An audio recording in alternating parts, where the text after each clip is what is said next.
Hello, it's Alicia with WTI, and if you like to make espresso drinks at home, then you know you need to have a little milk frothing pitcher. And I have the most adorable one here. This is from Apexstone, and this is the perfect size for making your espresso drinks at home for one person. It is a 12-ounce capacity. And what I love about it is that it gives you the measurements of your liquid on the inside in milliliters and ounces, so that's really handy. It looks great. It has a beautiful design. Even if you left it out, it looks really pretty.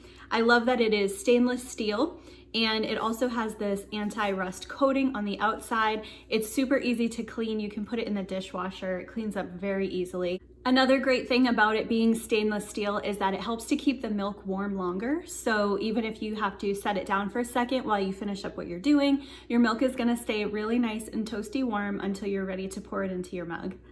And it has a really nice pour spout. It does not leak on you all over the place. It gives you a lot of control, and the handle is really comfortable as well. It's got this nice wide flat bottom, so it's not going to easily tip over. So overall, I am so happy with this little milk frothing pitcher. I think it does a fantastic job, and I'm super happy with the delicious coffee drinks that I've been making with it, and that is my point of view.